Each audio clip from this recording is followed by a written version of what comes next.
Ladies and gentlemen, something completely epic has happened on the internet, and I don't use the word epic very often, but this is truly epic.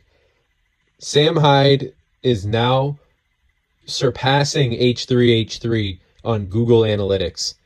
This is a moment of retribution for Million Dollar Extreme. This is a moment of retribution for Sam Hyde and that era of comedy that he represents.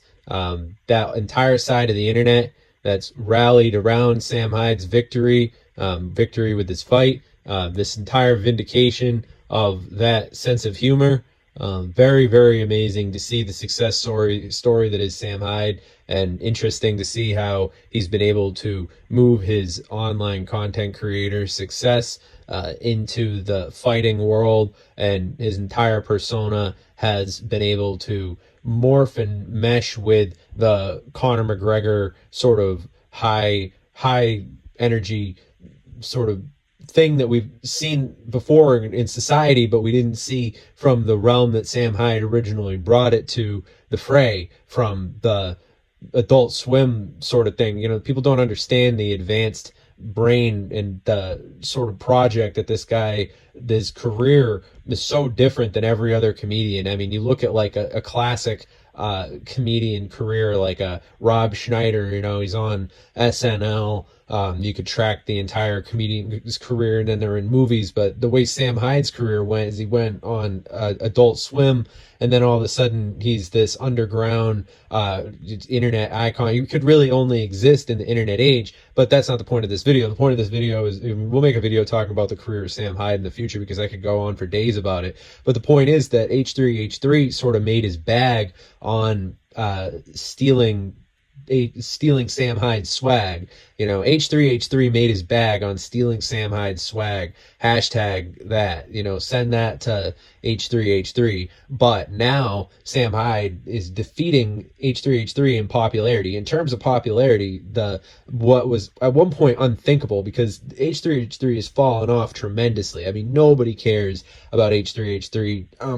Even Elon Musk banned H3H3, which it was a really great thing, you know, because number one, the thing that H3H3 does that is completely horrible is they celebrate other accounts being banned, which I think is something that should just be seen as reprehensible across the board. You know, you just shouldn't celebrate when people are banned. And then someone like Sam Hyde, who was banned, is now sort of vindicated and shown that you can still exist online, and you can make a comeback even after you've been depersoned online, after you've been deplatformed and all these different things. The fact that he's been able to still find success online really does show that there is a path to redemption, which is a big real win for people who do get banned, regardless of what sort of political affiliations people might have. None of all that is sort of secondary. The point of the matter is that, you know, people from Sam Hyde's neck of the woods, or people from any other neck of the woods, could get banned at any point. I mean, just look at it right now. I mean, Elon Musk owns Twitter, and he decided to ban H3H3. I mean, the Overton window shifted, and now people like H3H3 are being punished by Elon Musk for you know, sort of putting out that sort of sense of humor that H3H3 at one point would have flew on TikTok. You see,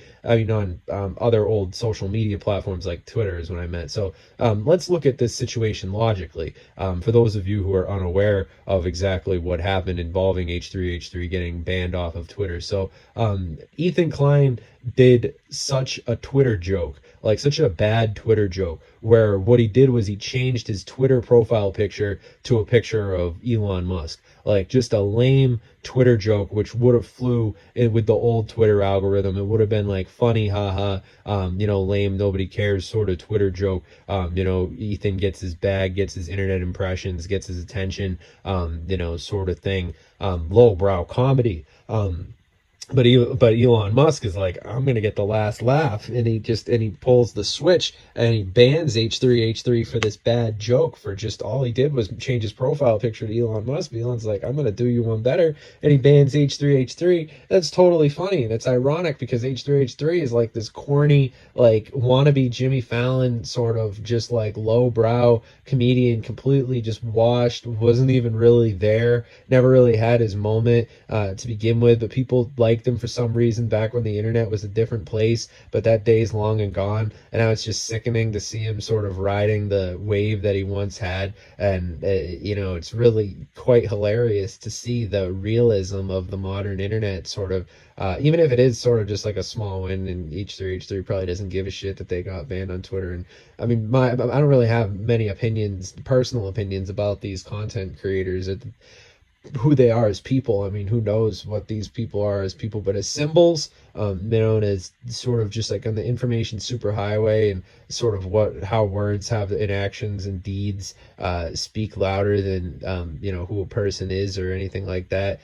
Brands. I mean, H3H3 is like 10 people, isn't it? And then Sam Hyde has his team as well, and Elon Musk represents just corporate bodies, out the hoo-ha, just thousands of people, that the world, the whole ecosystem of information now, Twitter to boot.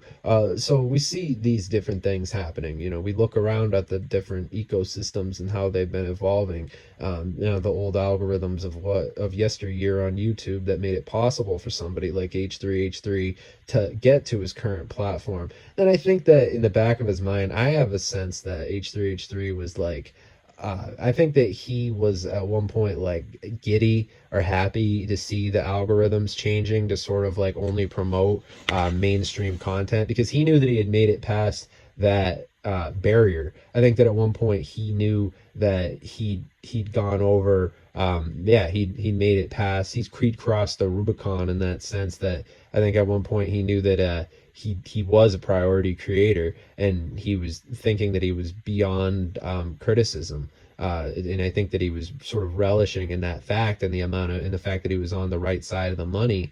But that's sort of corny of them, or I think Ethan, to have that perspective, because he grew his channel back in the day when like everyday YouTubers could just make an account and then get monetized virtually within like a few weeks. Posting content could accumulate money, and being a YouTuber, that's what being a YouTuber was all about in like 2012 and stuff like that. So all these different things need to be taken into consideration when we look at the whole overarching landscape of the shifting dynamics of the information superhighway, and the different voices that are proliferated, as such, in all different variety, and how those ring true, and different sentiments echo across the time, and certain things don't age well. I mean, certain types of humor like H3H3's just simply become outdated after a while. People like Sam Hyde, who've kept themselves fresh and sharpened and gritty, they get recognized by people like iDubbbz later on down the line because he's stayed in his lane. Overall, it is a very interesting example of staying in your lane, doing what you're good at, and that's exactly what Sam Hyde did, and it paid off, and he defeated H3H3 in analytics, and this is a huge retribution for that type of comedy, because H3H3 did rip off Sam Hyde. I mean, H3H3 was Sam riding Sam Hyde's Hyde, he was trying to, put it out there, bro. You know what I mean? Like, these are the facts. This is known information. H3H3's entire brand of comedy was completely ripped off from Sam Hyde, and they didn't even give credit where credit was due or anything like that. Nothing against Adult Swim or anything like that. As far as like as far as news, sorry, not news, but as far as like cable networks go, Adult Swim deserves credit. I mean, standing up against the other, cable entertainment networks and stuff like that. Yeah, like Adult Swim's probably got their skeletons in their claws and stuff like that, but so does any company with a history. I'm just saying Adult Swim's made some some very significant cultural, contributions, including Sam Hyde owes a lot of what he is today to what's the fuck's it called, to Adult Swim. Sam Hyde owes a lot to Adult Swim, and then also at the end of the day, that's funny because the fact that Sam Hyde had a show on Adult Swim honestly means that over time, right now he actually is higher up on the food chain than H3H3, because H3H3 is like a lowbrow, just like a YouTuber, and he never made it out of the podcast. He never had his own sketch comedy show. like Sam Hyde like never really put on costumes and made music. Like Sam Hyde's show is dynamic. Like they film like it's a real ass show. Like if you watch Million Dollar Extreme, like it is well written. Say what you want about it, but it's filmed like with sets and costumes and like sound effects and stuff. And then what does H3H3 do, dude? Like he just like does that chin thing with his like neck fat and like dances around and like makes like a and like gags and coughs up spit and like isn't that his sense? Is that what H3H3's like sense of humor? I forget. I don't even know why we used to like it, but it's so funny to think about. Like H3, he goes like that's his sense of that's like his sense of humor, and then he like goes online, goes on people's like goes on the computer and like would find people and make fun of them, and then he would like call out Leafy's here for doing for like, but you know, it's not even like I don't know that whole thing. I have to make a video about like H3H3 and Leafy is here, but dude, that dude is a freaking riot because like what is his content like?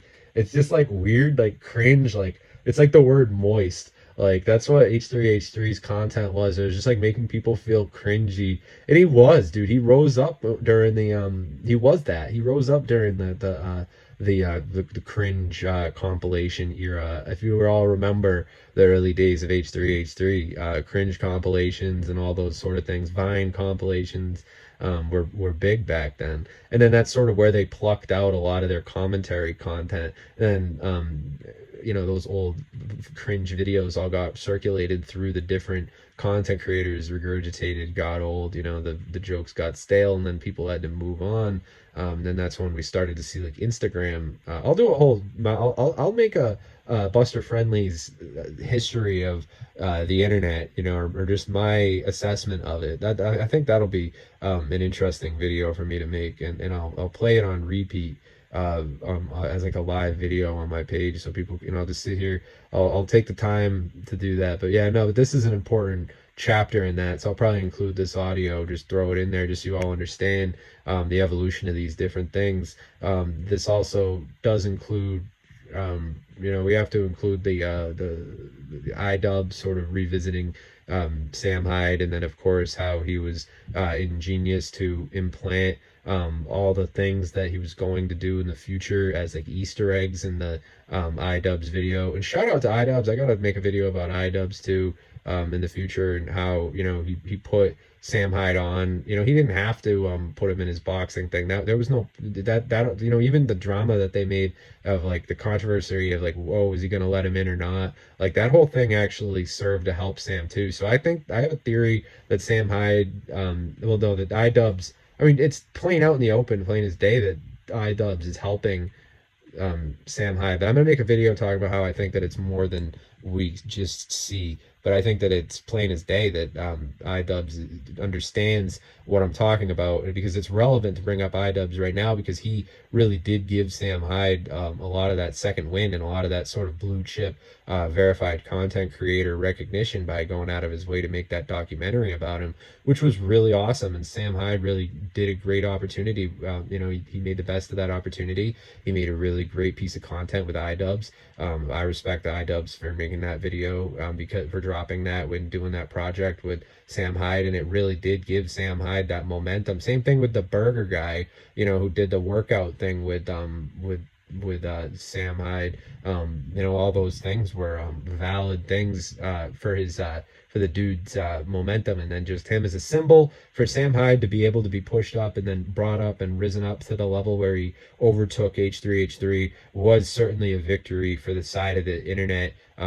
You know, just the brand of comedy that that Sam Hyde represents. You know, not all else aside, just the fact that H3H3 ripped off Sam Hyde's comedy. And, you know, make no mistake, that's the whole purpose of this video, is just to highlight that fact. Just the fact that Sam Hyde's been vindicated by, you know, the endorsement of people like iDubbbz and stuff like that.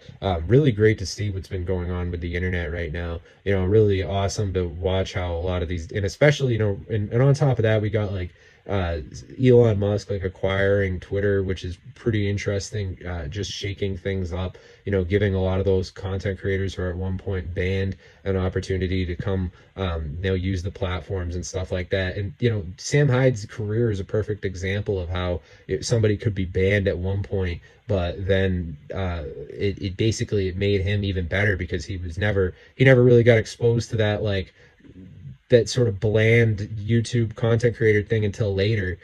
And he did it the right way. He became a fighter, which is awesome because, like, if he had to go mainstream, he picked the one way to go mainstream that fit his brand way better. He's not like Mr. Beast, like sort of that just like bubblegummy commercialized content creator. I mean, they all get commercialized at the end, but I'm just saying that the trick is, I think, to to commercialize the right way. And I think that the way that H3H3 tried to go like the Jimmy Fallon route really just is just emblematic of his deterioration as a content creator, voice of whatever the hell he was representing. I don't even understand. I mean, I find it. I mean, not to say that H3H3 wasn't entertaining at one point. Not to say that I didn't watch his content at one point, but now the podcast ain't doing it. Not to say, I mean, whatever. I think that he should be allowed to have a platform. Let me say that. I think that H3H3 should definitely be allowed to have a platform.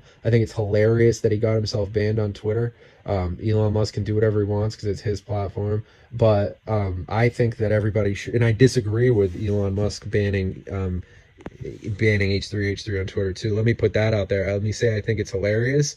I think it's ironic. I mean, I don't give a shit about it, but I disagree with it. I certainly disagree with I think that Elon Musk should. I think it's a funny joke, but I think Elon Musk should let H3H3 have their account back because I disagree with any account being. I'm a bigger man than Ethan Klein. I could say that he should have his account back, even though H3H3 wouldn't say that about anybody else. He wouldn't say he never stood up for somebody who had their account deleted. Really, not that I've heard of. Maybe he has, but still, I'm just saying. I know he celebrated people having their accounts banned, and that's not cool. So yeah, those are my thoughts because I know Sam Hyde sort of was thrown into that, out of the frying pan into the skillet. At one point he was way too edgy. Whatever your opinions about edgy content and stuff like that are, well, that's all secondary. Fact of the matter is that it's the winner of authenticity. And it's a big thing for just content creators having a voice, using that voice, and and it's a big win for creativity in general. So I'm Buster Friendly. Follow me on Twitter. It's at CryptoTuber. Share this video and subscribe if you watched all the way to the end. God bless you and good luck in life.